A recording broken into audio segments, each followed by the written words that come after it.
Bismillahirrahmanirrahim. Assalamualaikum warahmatullahi wabarakatuh.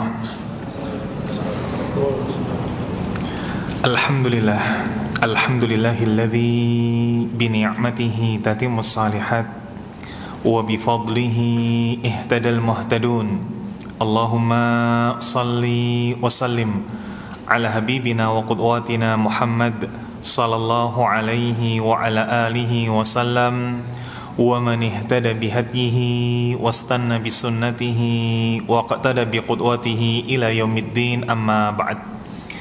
Alhamdulillah, ikhwatal iman, ahbakumullah, para jamaah sekalian, saudara-saudariku yang mencintai sunnah dan dicintai oleh Allah Azza wa Jal.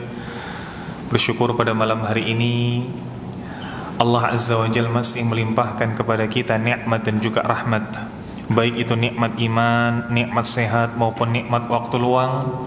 Begitu pula dengan rahmatnya berupa ketundukan hati, kepekaan hati, hingga kita mampu memanfaatkan nikmat-nikmat yang ada dalam rangka ketaatan.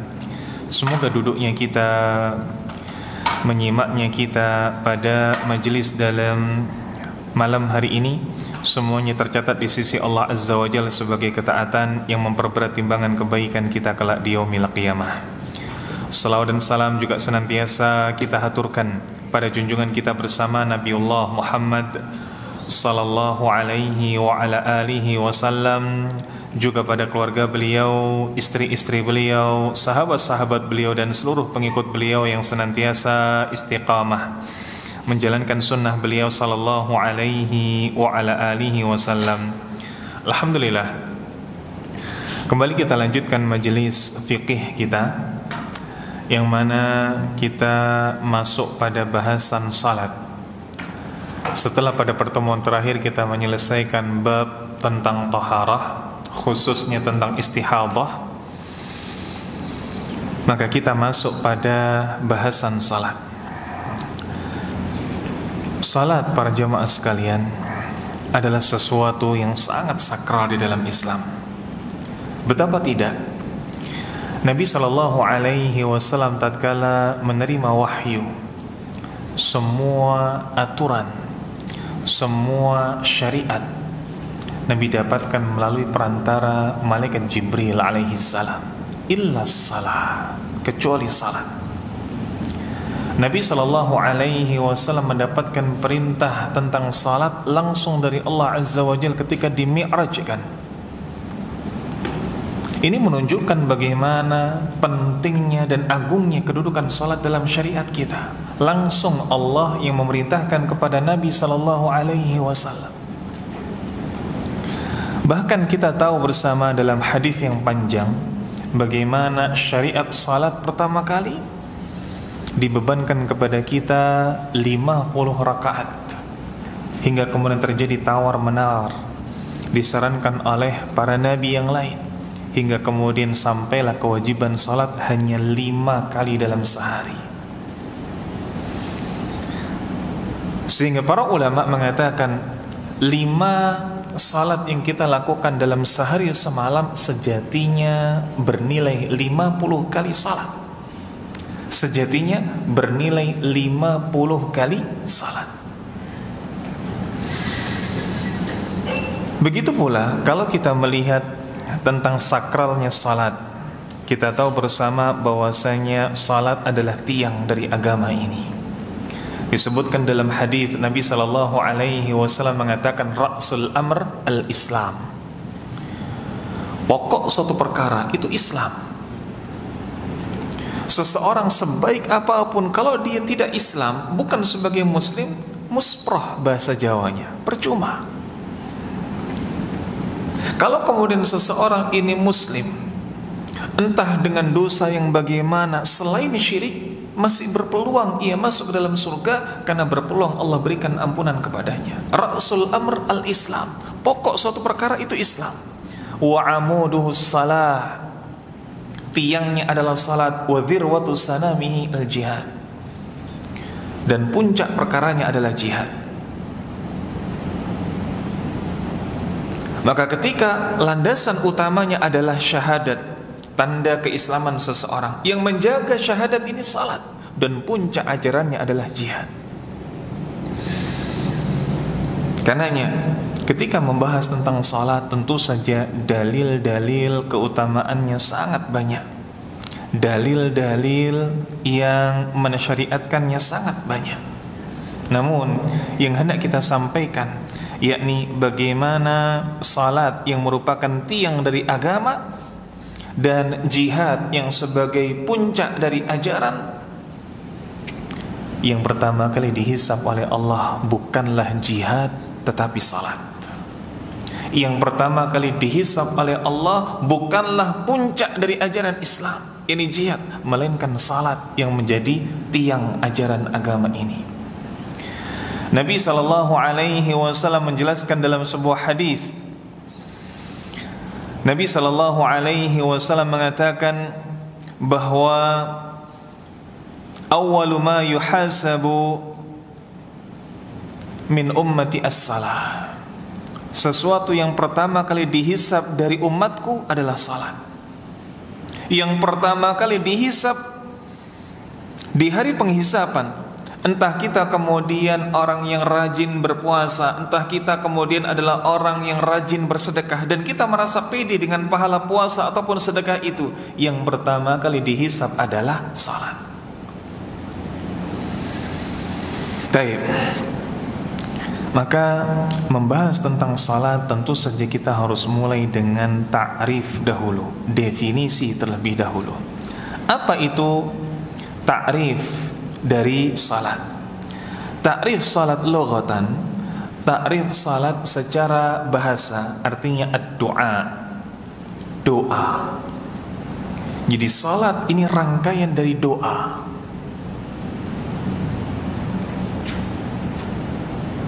Dari kemudian kita awal salat sampai kemudian akhir salat, ini semua adalah doa-doa yang dipanjatkan. Walaupun kemudian doa itu sendiri dibagi oleh para ulama, ada doa hajat, ada doa yang sifatnya zikir, tapi semua adalah dalam cangkupan doa. Adapun ta'rif dari salat, pengertian salat secara istilah, ibadatun dzatu aqwalin wa af'alin makhsusah muftatahah bitakbir wa mukhtatimah bitaslim. Yang dimaksud dengan salat adalah ibadah tertentu yang terdiri dari ucapan dan juga gerakan, di mana gerakannya adalah gerakan tertentu, dimulai dari takbir, diakhiri dengan salam. Ini salat.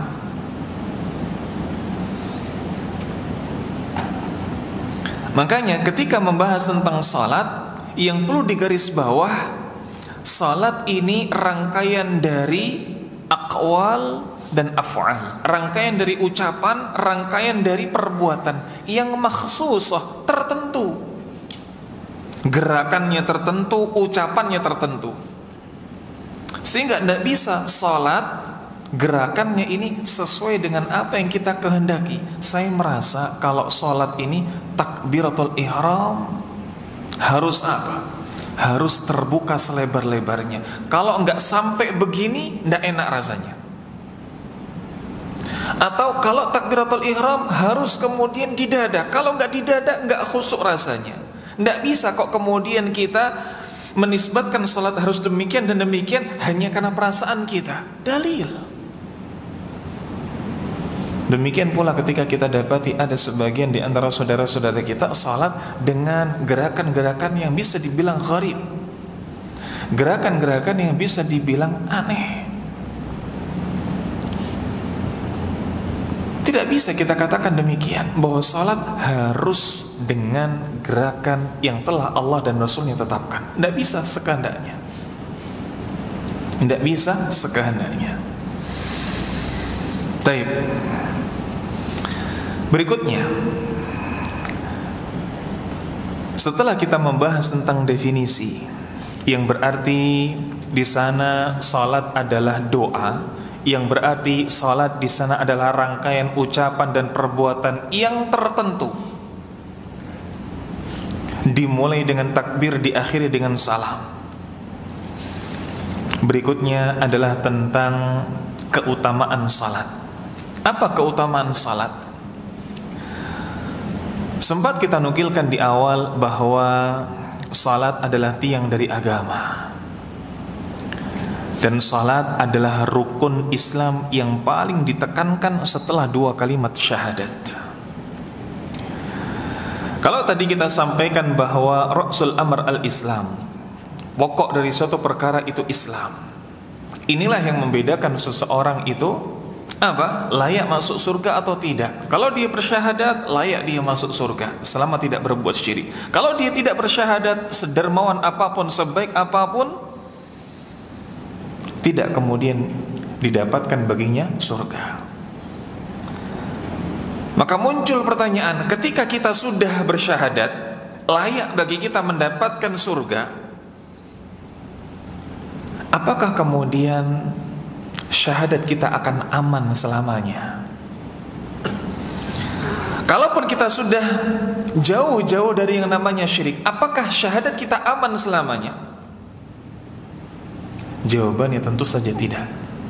Dari 5 rukun Islam dikecualikan di sana tentang syahadat.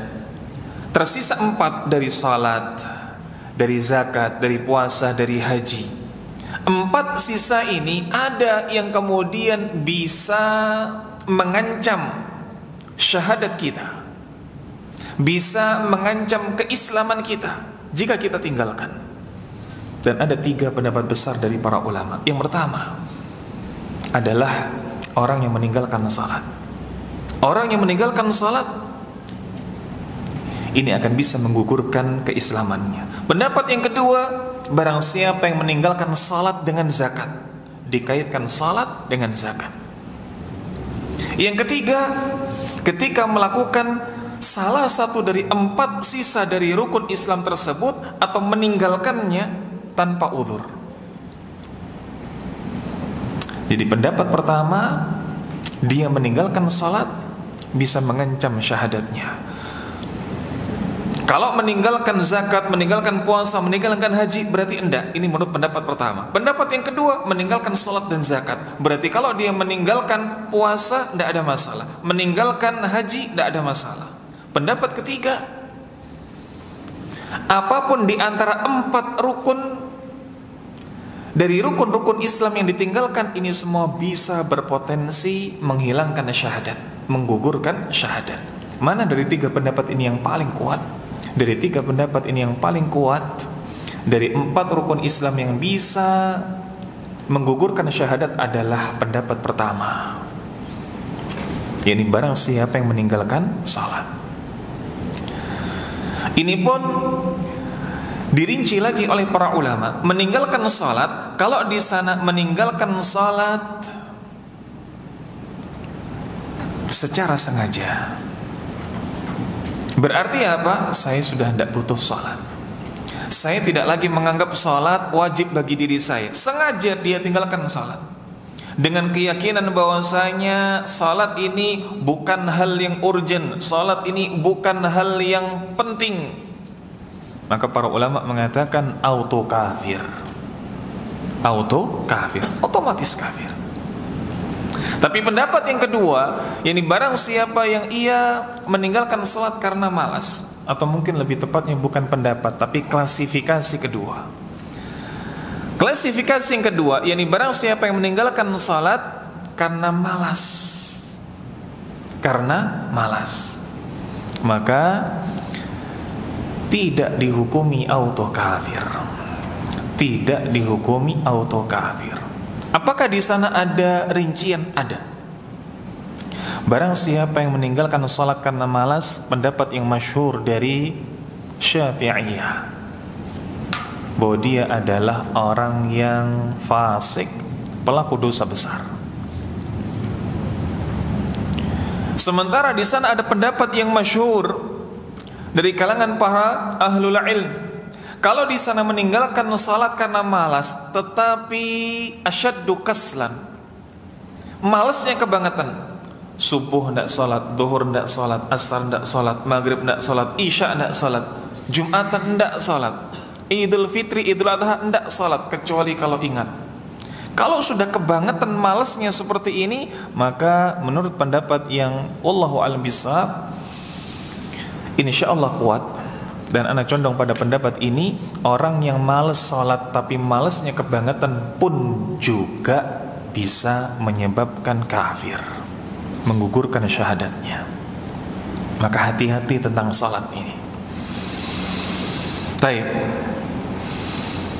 ikhwatal iman, ahbakumullah. Kalau memang salat ini sedemikian urgennya, kenapa kok kita tidak main saklek saja? Orang meninggalkan salat ya sudah langsung kafir saja, tidak usah kok beri udzur ini, diberi udzur itu. Kenapa tidak begitu saja? Maka kita katakan, walaupun salat adalah tiang agama, tetapi kita tidak saklek karena memang tidak demikian yang ditetapkan oleh para ulama. Nabi sendiri sallallahu alaihi wasallam menyampaikan dalam sebuah hadis, salatun nisyan, salatnya orang yang lupa, begitu pula salatnya orang yang tertidur adalah ketika dia ingat.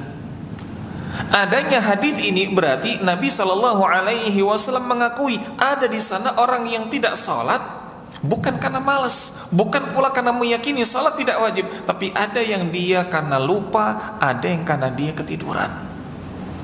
Maka kalau kemudian kita main saklek saja, tidak salat, kafir. Maka tentu saja ini menyelisihi qadrat kita, bahwa manusia tempatnya lupa. Begitu pula kalau seandainya kita main saklek begitu saja, alangkah kacaunya muamalah-muamalah yang ada di sekitar kita.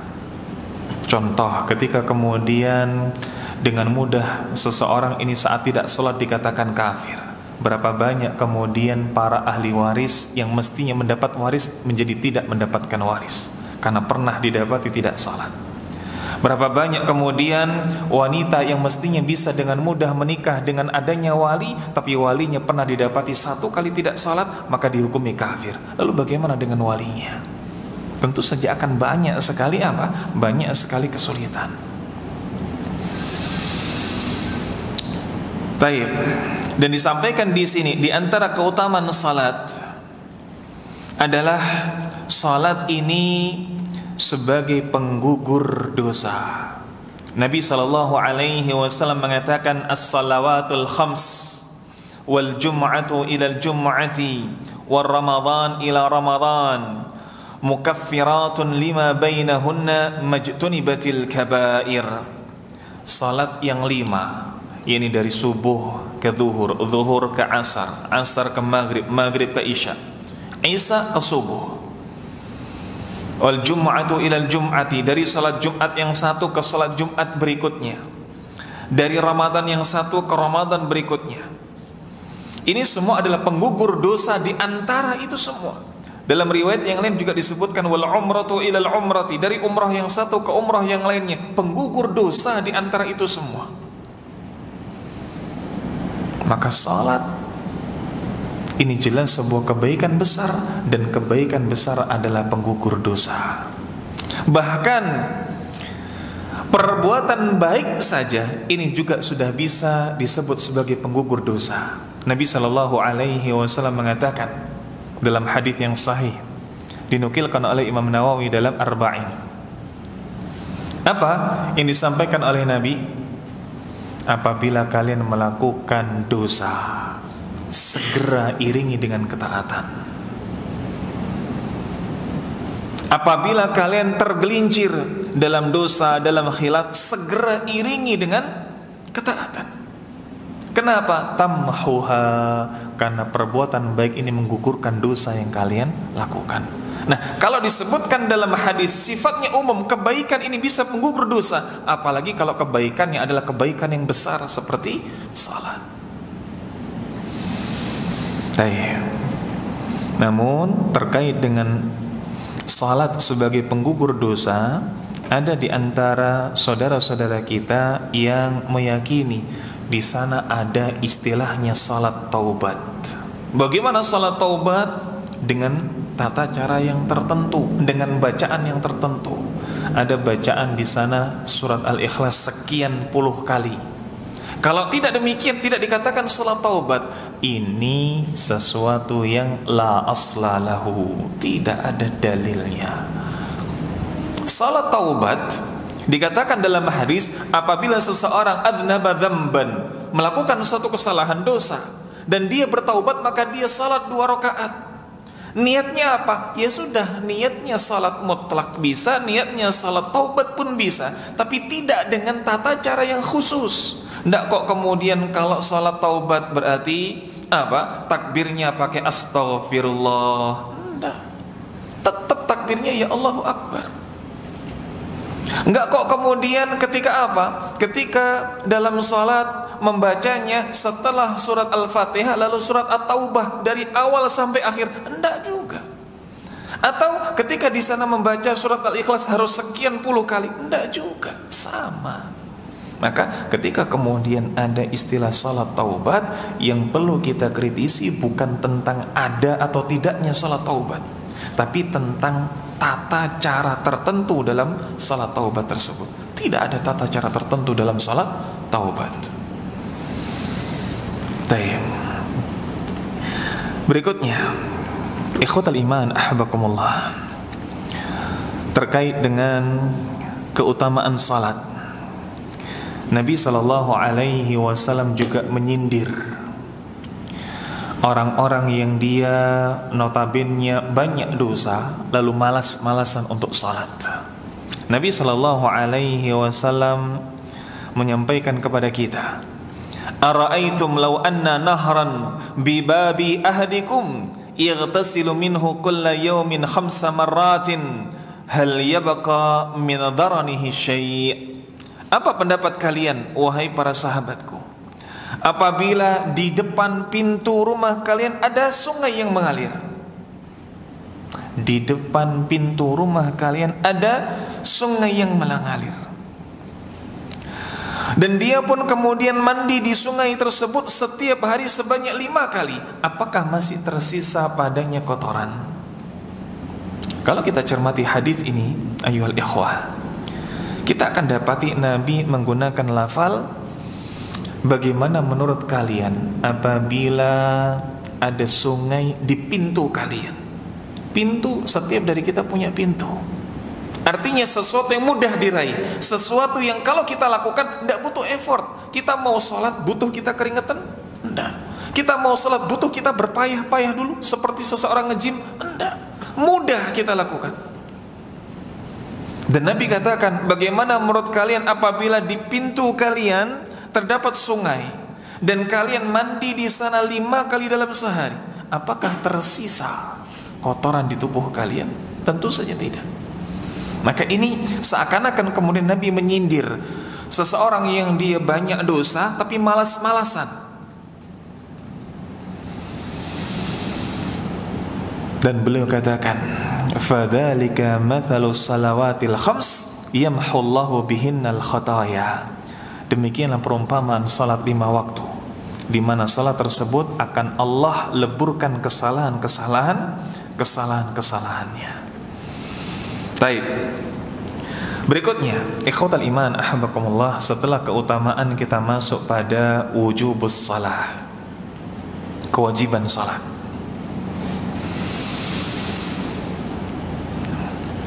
Kalau kita telah tahu bahwasanya salat ini disyariatkan, tapi bagaimana dengan kewajibannya? Disebutkan di sini oleh nukhbatul minal ulama, jama'atun minal ulama, bahwa kewajiban salat dapat diketahui berdasarkan Al-Quran, As-Sunnah, dan juga Ijma'.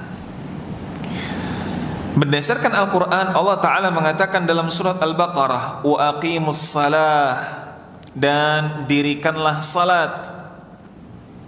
Lafal ini ayyuhal ikhwah disebut berulang kali di dalam Al-Quran. Allah Ta'ala juga mengatakan, Qul li'ibadiyalladzina amanu yuqimus salah. Katakanlah kepada hamba-hambaku yang beriman, yuqimus salah, hendaklah mereka mendirikan salat.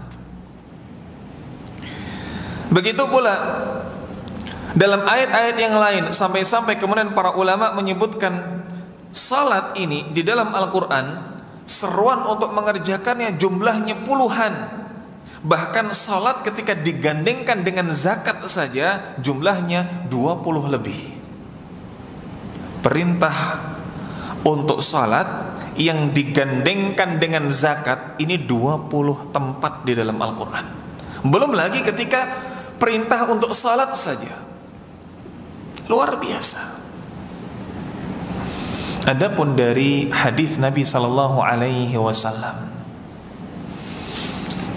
hadis yang sempat kita sampaikan di awal ini, hadis tentang mi'rajnya Nabi sallallahu alaihi wasallam ke Sidratul Muntaha, di mana disebutkan bahwa hiya khamsun wa hiya khamsun, yakni salat yang 5 itu senilai dengan 50 salat.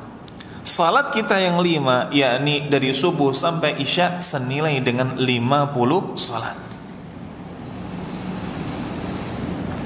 Begitu pula ketika disebutkan dalam hadis yang lain, riwayat Imam Bukhari dan Imam Muslim, Nabi sallallahu alaihi wasallam bertanya, atau Nabi sallallahu alaihi wasallam menjawab pertanyaan orang yang bertanya kepada beliau tentang syariat. Nabi sallallahu alaihi wasallam mengatakan, khamsu salawatin fil yaumi wal lailah, salat 5 kali dalam semalam. Lalu orang yang bertanya tentang syariat ini bertanya lagi, hal alayya ghairuhunna, apakah di sana ada kewajiban lainnya atasku? Nabi ditanya tentang syariat Islam. Syariat ini, Nabi memberikan pesan salat yang 5. Tentu saja dia adalah orang yang telah bersyahadat. Apalagi kira-kira wahai Rasulullah, setelah syahadat salat yang 5. Lalu orang ini kemudian bertanya, hal alayya ghairuhun, apakah ada lagi kewajiban selain 5 tersebut? Nabi mengatakan, la, tidak ada. Tidak ada selain salat yang 5 tersebut. Illa an tatawwa'a, kecuali di sana engkau menambah dengan salat-salat sunnah. Makanya salat saja ini sudah luar biasa. Kita bisa lihat bagaimana luar biasanya syariat salat ini.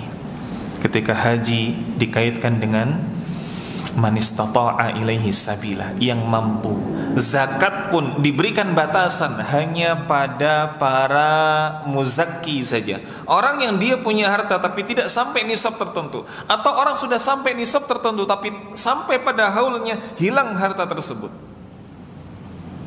dia harusnya membayar zakat ini katakanlah di tanggal 23 Juli besok, atau 24 Juli besok lusa. Besok qadarullah hartanya, asetnya terbakar semuanya. Wajib baginya zakat walaupun hanya selisih 1 hari, uangnya hilang, hartanya hilang, tidak wajib. Puasa pun demikian. Ada orang-orang yang memang diperkecualikan boleh tidak puasa, orang yang sudah tua renta, sakit menahun. Tapi tentang salat tidak ada tawar menawar. Shalli qa'iman, salatlah dengan berdiri. Tidak bisa shalli qa'idan, salat dengan duduk. Tidak bisa pula shalli ala jambi, salat dengan berbaring. Maka tidak ada tawar menawar tentang salat ini. Dan dalam hadis yang insya Allah kita semua sudah tahu, ini bagaimana perbedaan antara orang kafir dengan orang muslim dilihat dari salatnya. Nabi mengatakan, al-ahdul ladzi bainana wa bainahum as-salah, perjanjian atau perbedaan di antara kami dengan mereka, yakni orang-orang kafir, adalah salat. Adalah salat. Baik. Ini tentang ta'rif salat, keutamaan salat dan kewajiban salat. Baik. Sampai di sini ada pertanyaan?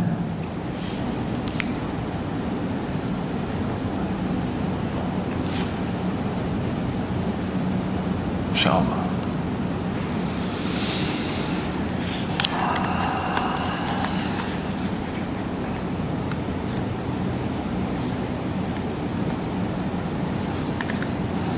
Nah,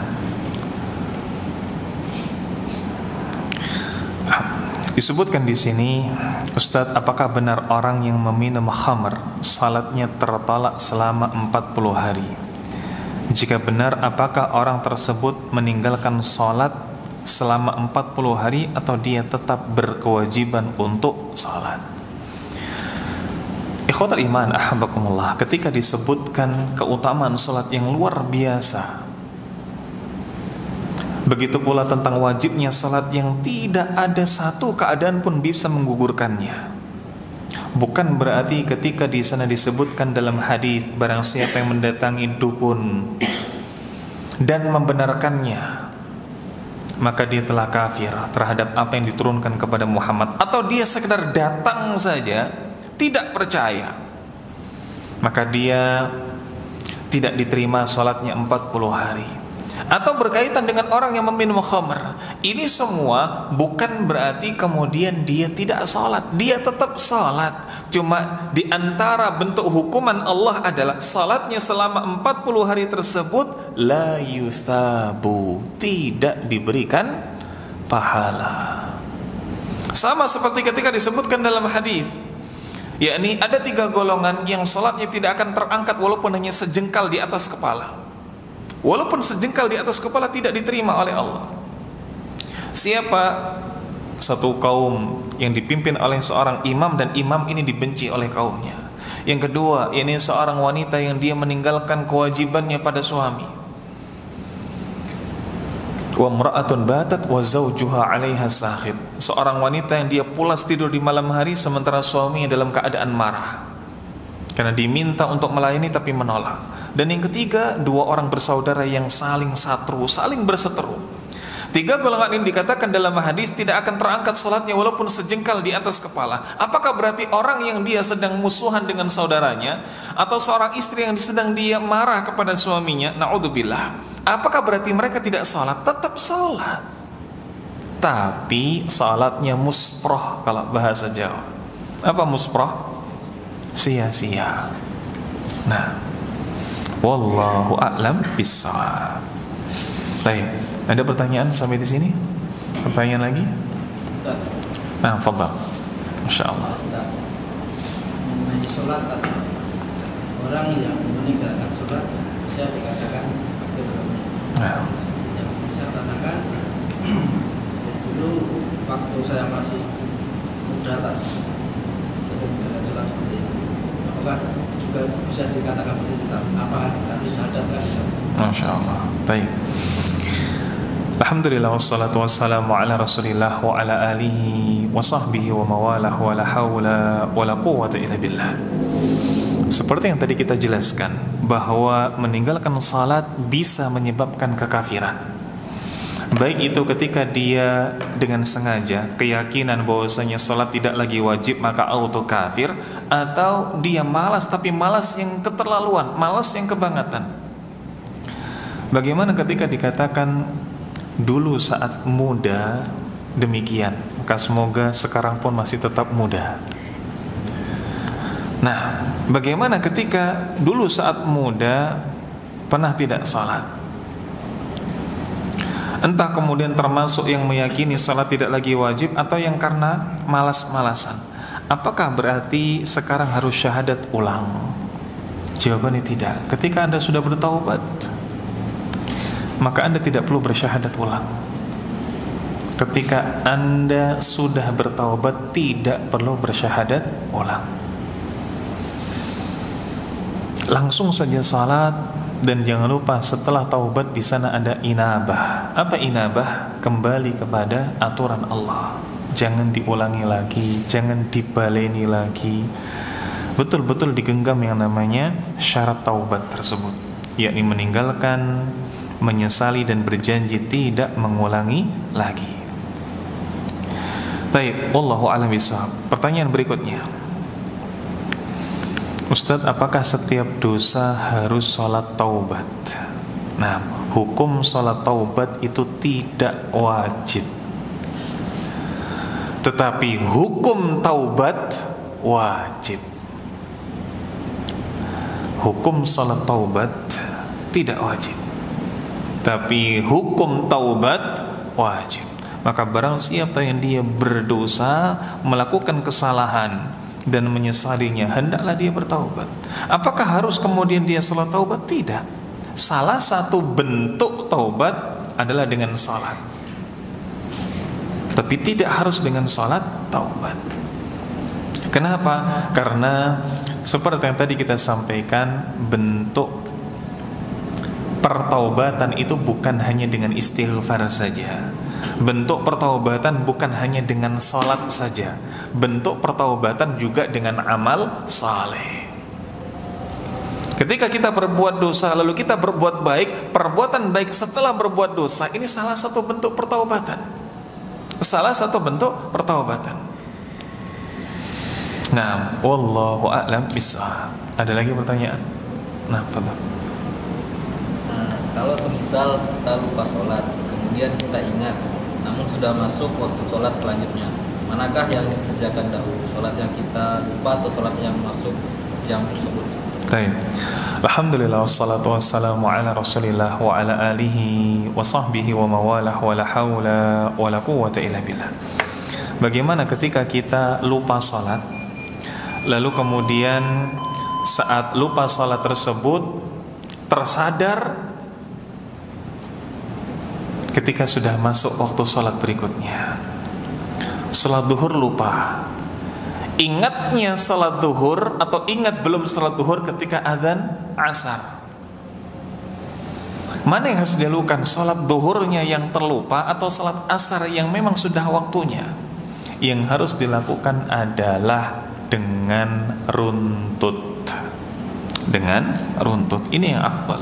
Walaupun kemudian para ulama ada yang mengatakan boleh, ini salat apa? Salat asar dulu baru salat duhur. Sebagaimana apa? Sebagaimana ketika seseorang jamak dalam safar, seseorang jamak, entah itu kemudian jamak takdim, berarti memang di awal waktu, atau ta'khir, di akhir waktu. Ada yang kemudian ketika jamak takhir di akhir waktu, katakanlah salat maghrib dengan isya, dia salatnya di waktu isya. Ada yang mengatakan boleh isya dulu baru maghrib, tetapi yang paling afdal dengan runtut. Maka demikian pula ketika seseorang ini terlupa. Bahkan ketika dikatakan dalam hadis, salatun nisyan, salatnya orang yang lupa, begitu pula orang yang tertidur ketika dia ingat. Kalau memang dia ingatnya saat apa? Saat adzan asar, dengan catatan benar-benar dia terlupa, bukan sengaja mengakhirkan, maka dia salat ketika adzan boleh, asalkan benar-benar lupa, bukan pura-pura lupa. Nah, wallahu a'lam bishawab. Baik, ini mungkin yang bisa kita sampaikan. Ada pertanyaan lagi? Fadhil.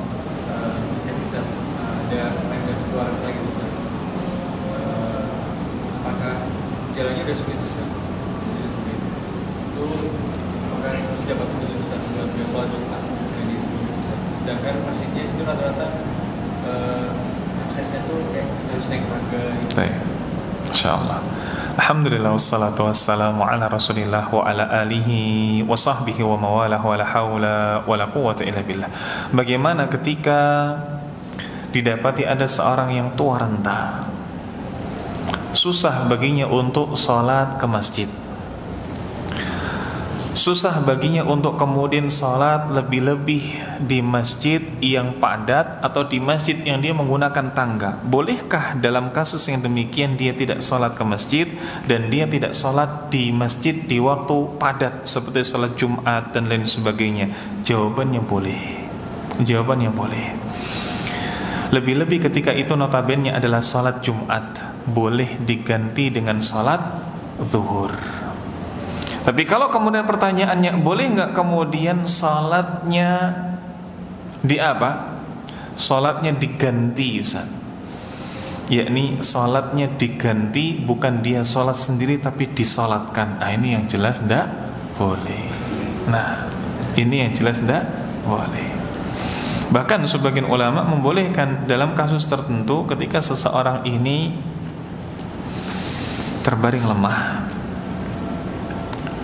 penuh dengan uzur, yang dia sakit, yang kemudian dia tidak bisa menggerakkan dirinya, berarti bergantung dengan orang lain. Kalau kemudian dia mau wudu, mau bersuci, harus dibantu, tidak bisa sendiri. Begitu pula dia perlu diingatkan, karena mungkin dia sudah lupa, mayoritas waktunya di atas tempat tidur. Boleh kemudian sholatnya terus dijamak, boleh. Asalkan apa? Tetap sholat. Jadi dia sholat duhurnya di akhir waktu. Jadi sholat duhur langsung kemudian sholat asar, salat maghrib langsung kemudian dia salat isya, boleh, asalkan jangan sampai ditinggalkan. Nah, wallahu a'lam bissawab. Baik. Yakfi, ada pertanyaan lain? Nah, masya Allah. Ini Ustaz, masalah tadi Ustaz mengatakan bahwa orang yang meninggalkan sholat secara sengaja, sadar, kemudian lalai, itu bisa dikatakan oleh kafir. Tapi dengan perhitungan seperti ini, ada kasus yaitu muslim syahadat, bahkan sudah menikah, kategori dia muslim seperti itu. Tapi 20 tahunan Ustaz, 20 tahunan nggak sholat Ustaz. Dan itu kita bisa buktikan barangkali dalam kegiatan sehari-harinya, kita lihat nggak pakai baju, cuma pakai celana aja, terus kegiatan seperti itu. Apakah yang seperti itu? Tapi kalau ditanya dia, Ustaz, dia katakan saya muslim, saya mengakui, saya bersyahadat, tapi kenapa nggak sholat? Tunggu dulu, apakah yang seperti itu bisa kita katakan kafir dan dia meninggal tidak kita sholat? Baik, masya Allah. Nah, ini menarik. Alhamdulillah wassalatu wassalamu ala Rasulillah wa ala alihi wa sahbihi wa mawalah wa la hawla wa la quwwata illa billah. Bagaimana ketika ada seorang yang dia muslim KTP? Bagaimana ketika ada orang yang dia muslim dari lahir, tapi ketika ditanya salat, mungkin jawabannya ngeles. Dan kita sebagai mungkin tetangga, teman, atau bahkan na'udzubillah ada kerabat keluarga yang demikian, kita nggak pernah dapati dia salat. Apakah yang demikian orang tersebut dikatakan kafir? Ayo ikhwah, ketahuilah bahwa apa yang kita bahas di malam hari ini terkait dengan salat yang di sana bisa membuat seseorang menjadi kafir. Ketika dia telah meyakini salat tidak lagi wajib, wajibnya salat ini bagi orang yang ecek-ecek misalkan, bagi yang masih apa? Masih hakikat belum makrifat misal. Maka yang demikian memang dia auto kafir. Namun bahasan kita dari awal sampai akhir adalah tentang perbuatan, bukan tentang perseorangan. Ini perlu digaris bawah, bahkan digaris bawah double, bahkan digaris bawah tebel. Yang kita katakan auto kafir ini tentang perbuatan. Orang yang tidak salat meyakini bahwasanya salatnya tidak wajib, auto kafir. Ini sepakat para ulama, tidak ada khilaf. Mau antum sebut mazhab Hanafi, Maliki, Syafi'i, Hambali, sepakat, tidak ada khilaf. Tapi ketika kemudian membahas tentang person, perorangan, itu loh si fulan, dia tidak salat 20 tahun, apakah dia kafir? Maka yang demikian ana sarankan untuk mingkem. Apa makna mingkem? Diam, tidak usah komentar. Ustadz, katanya kan tadi dikatakan tidak salat, males, dan kebangetan malesnya kafir. Iya, dan ini pendapat yang insya Allah kita pegang. Lalu bagaimana dengan tetangga si fulan, Ustaz?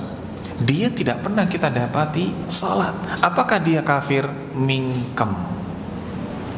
Yang kita hukumi perbuatannya, bukan orangnya. Adapun takfir, mengkafirkan seseorang, ini bukan ranah kita. Jauh, ini ranahnya para ulama. Sehingga kalau kita dapati demikian, kita berhukum dengan zahirnya saja. Muslim. Apa buktinya? Nih KTP, nih SIM, nih STNK, apalagi yang ada tulisan muslimnya, nih paspor misalkan. Ya sudah, dia meninggal, kita salati.